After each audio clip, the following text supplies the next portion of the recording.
Well, for the next few moments, we want to focus our attention on the role of prayer in spiritual awakening. And one of the most profound propositions of the Bible is actually found in 2 Chronicles 7:14, which reads this way: "If my people who are called by my name will humble themselves and pray and seek my face and turn from their wicked ways, then I will hear from heaven and I will forgive their sin and will heal their land." It was Dr. A.T. Pearson, a famous church historian, who said there has never been a spiritual awakening in any country or locality that did not begin in united prayer. And I'd like to talk with you today about some of the research Dr. J. Edwin Orr has done on the role of prayer in spiritual awakening around the world through concerted, united, and sustained prayer. And not many people realize this, but in the wake of the American Revolution, there was a moral slump. Drunkenness was an epidemic. Of a population of about 5 million people, 300,000 were confirmed drunkards, and they were burying 15,000 of them each year. Much more severe than our current opioid crisis in Canada today. Profanity was of a most shocking sort. We experienced that today as well, but then it was even worse. And for the first time in American history, women were afraid to go out at night for fear of being assaulted. Bank robberies were a common occurrence, a daily occurrence, and it was the end of the 18th century, but it looked like it was also going to be the end of Christendom as well. The United Methodist denomination was the largest denomination, but they were losing more members than they were gaining. And the second largest denomination in the United States at that time were the Baptist churches. Any Baptists in the crowd? Okay, old Baptists in the crowd. You're now AGC people here. But the Baptists said at the end of that century, they said they had had their most wintry season. Very discouraged. Presbyterians met in their General Assembly that year to address the ungodliness of the country, and they were very, very concerned. The Congregationalists were strongest in New England.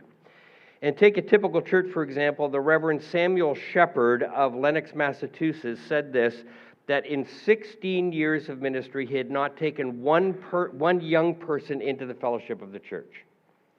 For 16 years, not one young person came to their church.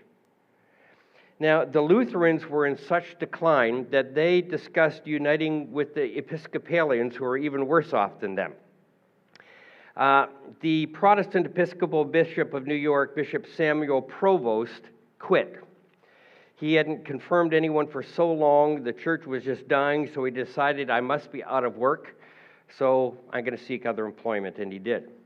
The Chief Justice of the United States, U.S. John Marshall, wrote to the Bishop of Virginia, Bishop Madison, and he said this. He said, "The church is too far gone to ever be redeemed." You might remember that famous French atheist philosopher Voltaire, and he had said that Christianity would likely be forgotten in 30 years' time, and it looked like this was going to be the case. Kenneth Scott Latourette, a man that I've studied over the years, I have several of his books in my library, he's a church historian, and he said it seemed as if Christianity was about to be ushered out of the affairs of humankind. It was at an all-time low. The churches had their backs against the wall. Now, obviously, God changed that situation a little bit, but how did He change that situation? And I'd like to argue that it came as a result of concerted, united, sustained efforts of prayer by ordinary Jesus followers like you and like me. Let me try to explain. There was a Scottish Presbyterian minister named Jonathan Erskine. Any Scots in the crowd? I'm sure, if you were, I'm sure you'd be yelling your head off by now or headbutting somebody or something like that. But he was very concerned about the spiritual condition of his country, Scotland.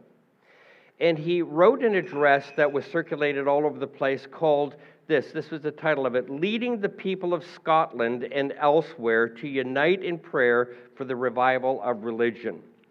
And he sent a copy of that little booklet, that plea, to Jonathan Edwards, who is a famous theologian in the United States. Some of you are aware of Jonathan Edwards.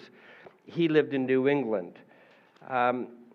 That great theologian was so moved that he wrote a response that got actually longer than a letter, and finally he published it in a book. And the title of the book was very long, as they all were in those days. And here's what the title was: A Humble Attempt to Promote Explicit Agreement and Visible Union of All God's People in an Extraordinary Prayer for the Revival of Religion and the Advancement of Christ's Kingdom. That was a title, not the book itself. That was just the title of the book. And nowadays, titles don't have anything to do with the content, it seems. But in those days, it did. It was a synopsis of what was being said in the book. And you look at those words, they're a humble attempt, which is New England modesty, to promote explicit agreement and visible union of all God's people in extraordinary prayer for the revival of religion and the advancement of Christ's kingdom. And as we read that title, very quickly we realize that this emphasis on united, aggressive, sustained prayer is greatly missing in most of our Christian efforts these days. And we are so needy of explicit agreement. We're so needy of visible union of all God's people in prayer. And when God's people responded to that challenge and started to pray in that way, God began to move dramatically in the United Kingdom and soon in America. Now, this movement began in England through the great missionaries William Carey and Andrew Fuller. Some of you are aware of those names. And they started what the British called the Union of Prayer. And a year after John Wesley died, what happened was what is called the Great Awakening, the Second Great Awakening that had swept right through Great Britain. And I don't have time to give you all the details of that, but it was an extraordinary movement of God in history. But in New England, there was another man whose name was Isaac Backus. And Isaac was a Baptist pastor. And in 1794, when spiritual conditions were at their worst in North America, he sent out a plea for prayer to everyone who would listen. And now you might be asking me, well, what do you mean conditions were at their worst? Because maybe you think right now conditions are at their worst. It was much worse than it is today. For example, take colleges and universities at that time. They took a poll at Harvard and discovered there was not one person that would identify as being a Christian. At Princeton, they took the same poll. There were 2 students who identified as being Christians. And may I remind you, as some of you might know, Harvard and Princeton were started as what? Bible colleges and seminaries to prepare people for the work of the ministry. Very disturbing. Students rioted. They had a mock communion service at Williams College. They had anti-Christian plays at Dartmouth. They burned down Nassau Hall at Princeton. They forced the resignation of the president of Harvard, much because of his Christian convictions. They took a Bible out of a Presbyterian church in New Jersey and burned it in a public bonfire. Christians were so few on university campuses that they had to meet in secret for fear of being persecuted. Isaac Backus addressed this plea to ministers of every Christian denomination to pray aggressively, unitedly, in a visible kind of way. And the churches knew that their backs were against the wall. So the Presbyterian churches adopted this plea for all of their churches, encouraged them to participate. Bishop Francis Asbury adopted it for all of the Methodists, the Baptist associations, the Congregational churches, the Reformed churches, the Moravians, all adopted this plea for prayer until, like Britain, America was interlaced with a network of prayer meetings going all over the place. And they set aside the first Monday of each month to pray for spiritual awakening, to pray for spiritual revival. And I know those 2 terms, revival and spiritual awakening, are foreign to us these days. But what that speaks of is just a mighty movement of God that's unexplainable, where he draws people to himself in incredible ways. Well, after they were praying, it wasn't long before the awakening came. And first of all, it broke out in Connecticut. Then it spread to Massachusetts. And if you examine newspapers of that era, every report mentions this mighty movement of God's Spirit in that area. And when the spiritual awakening reached the frontier in Kentucky, it was met by very wild and irreligious people. The Congress discovered that in Kentucky, there was not one court of law held in 5 years. Imagine that. People were getting away with everything. Peter Cartwright, a Methodist minister, said that when his father settled in Logan County in that area, it was known as Rogues Harbor. If someone committed a robbery or theft or murder in Massachusetts or elsewhere, all they had to do was get across the Alleghenies into Kentucky and they would be safe. Just filled with criminals. And the decent people of Kentucky formed a group of vigilantes to fight for law and order, and they fought with pitchforks, and they lost.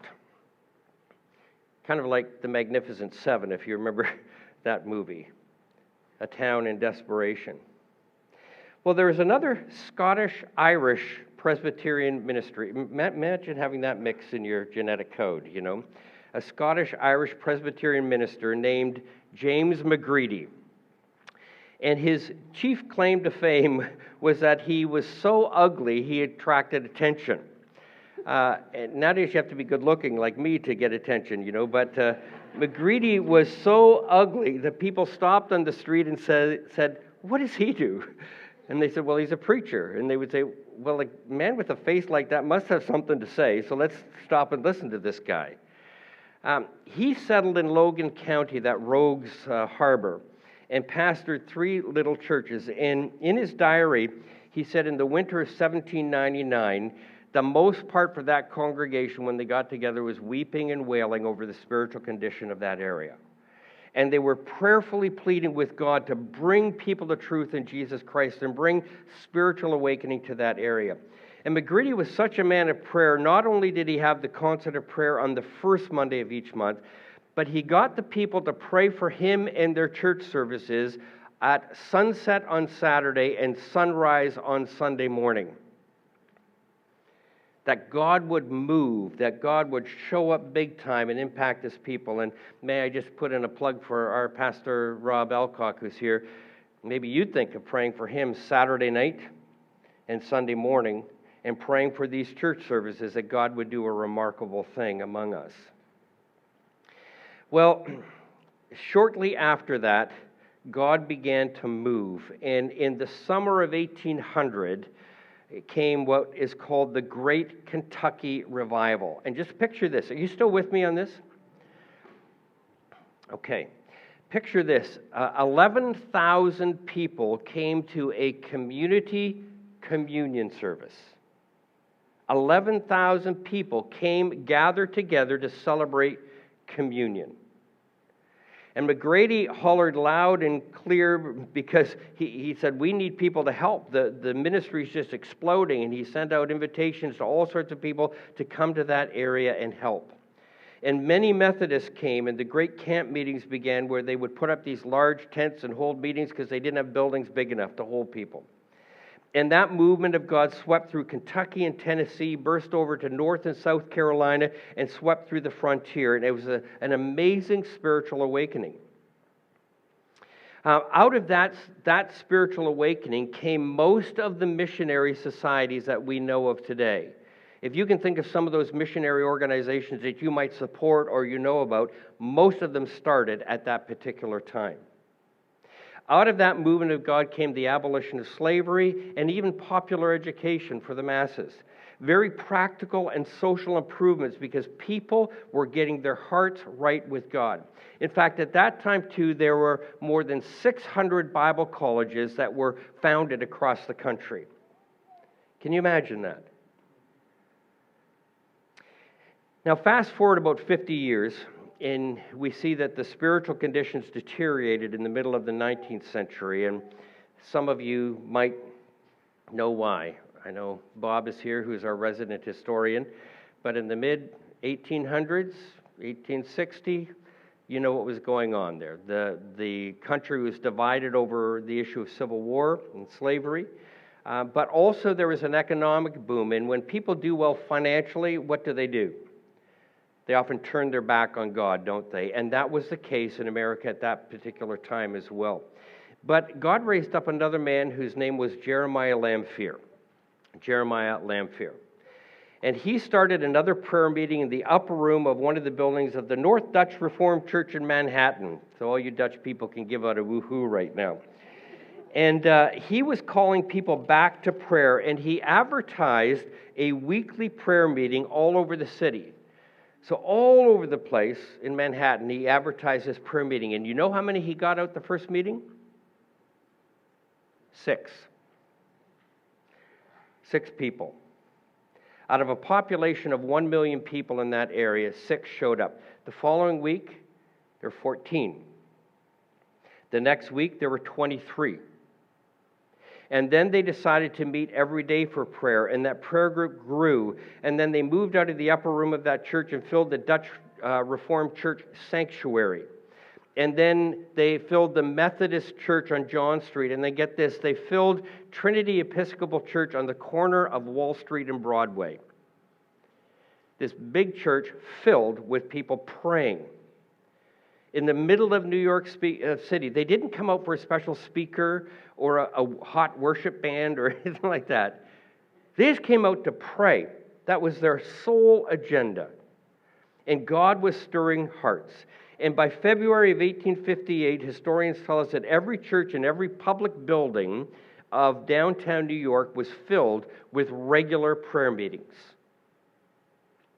Horace Greeley, the famous newspaper editor, sent a reporter in horse and buggy racing around the city to see how many people were praying. And can you just picture that in your mind? A little guy frantically riding around town trying to count the number of people. And in 1 hour, he only got to 12 prayer meetings, but he counted 6,100 people praying. 6,100 people praying. And then the landslide of prayer started to begin. The historians estimate that about 10,000 people per week were coming to faith in Jesus Christ as a result of that movement. The movement spread throughout New England, and church bells would ring at 8 and 12 and 6 p.m. and call people to pray, and people would come together and pray. And the spiritual awakening went up the Hudson River and down the Mohawk River, and every church was exploding with conversion growth. For example, the Baptists had so many people to baptize, and their attendance at services were so large, they couldn't get people into their buildings. So in winter, they held outdoor baptismal services. And they all went down to the river to pray, as the song says, and they cut a big hole in the ice, and they baptized people in January and February. And as people say, when Baptists do that, you know they really are on fire for God. When the spiritual awakening hit Chicago, a young shoe salesman went into the superintendent of the church, the Congregational Church, and said, "Could I teach Sunday school?" And the Sunday school superintendent said, "I'm sorry, but I've got 16 teachers too many. But I'll put you on the waiting list." And he said, "Well, I want to serve right now. What should I do?" And he said, "Well, why don't you go start your own class? Why don't you go to downtown Chicago, find a bunch of boys, play some games with them, teach them some Bible stuff, and when you can create your own class, then you can bring them to church and have your own class, start your own ministry in that way." So he did that. He took them to a beach on Lake Michigan, taught them Bible verses and Bible games, and then later took them to the Plymouth Congregational Church in Chicago. The name of that man was D.L. Moody. D.L. Moody, Dwight Lyman Moody. Same first initials as me, D.L. That's where the similarity ends. He founded the Moody Bible Institute, and for over 150 years, that has been a world-class Bible college and seminary that has never charged students tuition. It's quite a waiting list to get in there, as you can imagine. but they felt that they needed to prepare people for free in that way. And he said this, he said, "The world has not yet seen what a person can do who's totally devoted to God, and by the grace of Jesus Christ, I will be that man." And incidentally, on his deathbed, he said, "The world has still not yet seen a man who's totally committed to God." But the Wycliffe Biographical Dictionary of Church History says that hundreds of thousands, if not millions of people had come to Christ through the ministry of Dwight Moody. That was what was happening there. And Trinity Episcopal Church in Chicago, this isn't just an example of what was happening. In 1857, they had 120 members, approximately what we have here at North, about 120 people that attend regularly. By 1860, 3 years later, they had 1,400 people. Imagine that? Boy, we'd be into a big building campaign then, wouldn't we? Or be holding outdoor meetings or something. And that was not an anomaly. That was the norm across all denominations. More than 1 million people converted to Jesus Christ out of a population of 30 million at the time. And then the spiritual awakening jumped the Atlantic, broke out in Northern Ireland and Dublin and Wales, South Africa, South India. It seemed wherever there was an evangelical cause, God was doing some great stirring. And it happened because there were a group of people like you and like me who took prayer seriously. That's where it all started. Now that second movement there lasted a generation, but again, about 50 years later, there was need for another spiritual awakening. So at Moody Bible Institute and the Keswick Bible Convention in England, they again put out a plea for prayer for God's people to come together and to pray aggressively. And then the movement began again. And as far as the churches were concerned, the ministers, this is an interesting tidbit here, the ministers of Atlantic City wrote that out of a population then of 50,000 people, there were only 50 people left that were not yet Christians. You know, that to me speaks of intentionality. They were on that. They knew who was Christians, who were not, and they had developed strategies to reach these kind of people.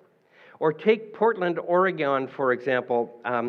There were 240 department stores that closed from 11 to 12 each day 11 to 2, like a 3-hour prayer meeting. They closed for prayer. They signed an agreement among themselves that they would not open up over lunch so that not one store would cheat, but they got together to pray. When do we see something like that happen in our present day and age? Now, how many of you have heard of the Welsh revival? Okay, hands up high. All our Brits here are aware of that. This began in 1904, and it began as a movement of prayer again. Pastor Evan Roberts was involved in that movement, and he was devoted to God. He was a man of prayer, praying specifically for revival in Wales, for a spiritual awakening in Wales. He was at a prayer meeting, and whereas one person was saying, "Lord, bend us," he got up and said, "Lord, bend me. Mold me into the kind of person you want me to be to have impact in this world." He couldn't concentrate on his studies. He was 26 years of age. I don't know how old you guys are, but you're students, presumably. And he was a young man. And he went to the principal of the school, and whose name was Mr. Phillips, and he said, "I hear a voice that tells me I must go back home and speak to my young people at my church." He said, "Mr. Phillips, is that the voice of the devil or the voice of the Spirit?" And the principal wisely said, "The devil never gives instructions like that. You can take a week off from your studies and go and do that preaching." So he went back home to Lahore and announced to the pastor, walked up to the pastor and said, "I've come to preach." 26-year-old guy. "I've come to preach." And the pastor wasn't at all convinced, but he said, "Well, how about you speak at the prayer meeting on Monday night?" Not at the prayer meeting, but after. And he announced to the people there, "Brother Roberts feels that he's got a message from God. If any of you want to stay to listen, feel free to do so." And a number of them did stay, 17 of them. And this is what Roberts said. He said, this is the the crux of his message. He said, "I have a message for you from God. You must confess any known sin to God and put any wrong done to man right. Second, you must put away any doubtful habit out of your life. Third, you must obey the Spirit's prompting. Finally, you must confess your faith in Christ publicly." And by 10 o'clock that evening, all 17 of those people had recommitted their lives to Christ. So the pastor said, "What are you doing tomorrow night? Could you preach again?" And he preached several times that week. And that 26-year-old man was having great impact for Jesus Christ. And then the break came. You know, in that area, grocery stores were packed out on Saturday, everybody buying food for Sunday because they had meetings all day long and they wanted to have food to keep themselves sustained in this way. And the revival at that time swept through Wales. Now listen to this. There were 100,000 people converted to Jesus in that 5-month period. 100,000 people in 5 months came to Christ in Wales. Now, 5 years later, there was a man named J.P. Morgan, and he wrote this book. He was an atheist, wrote this book to kind of debunk the revival, this spiritual awakening. And his main criticism was that out of the 100,000 that joined the churches in those 5 months of excitement, only 80,000 still remained. Like only 80,000. I believe the population of Newmarket right now is about 98,000. Can you imagine all of Newmarket becoming Christ followers? And it began because God's people, like you and me, took time to pray.